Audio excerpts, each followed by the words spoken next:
My name is Phillip, and I operate ranches in several counties in West Texas.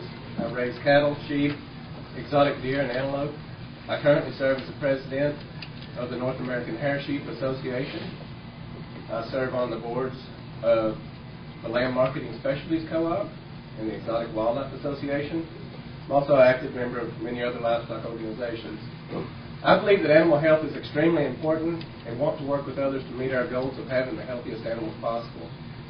When we begin discussing a new government program aimed at animal health, we must first take a look at where we are currently and what progress we've made, and what our major challenges are going forward. We've made progress on brucellosis in cattle, but government herds of bison still carry and spread the disease. Texas struggles with tuberculosis, which continues to show up almost exclusively in dairy and imported Mexican cattle. Feral swine from coast to coast are spreading disease to both livestock and humans. These feral livestock travel at will, respecting no man-made boundary. In South Texas, the very existence of the Texas livestock industry is threatened by fever ticks that continue to expand their territory.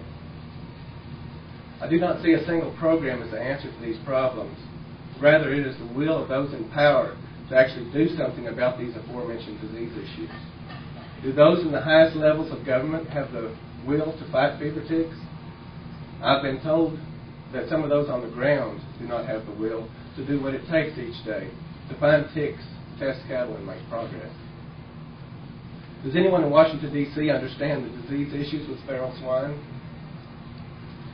Do you know that without a large, well-funded, and synthesized effort, there will never be any progress made on feral swine?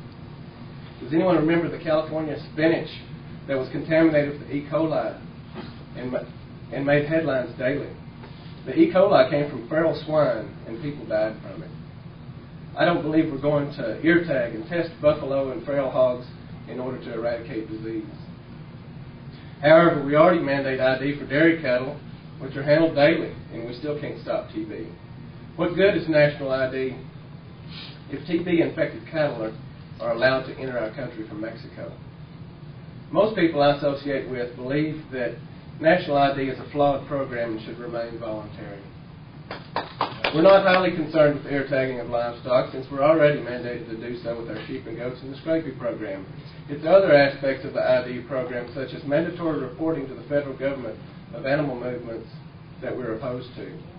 We also believe that the proposed database of personal and livestock information will be an infringement on our constitutional rights and could be used by those who wish to see us out of business.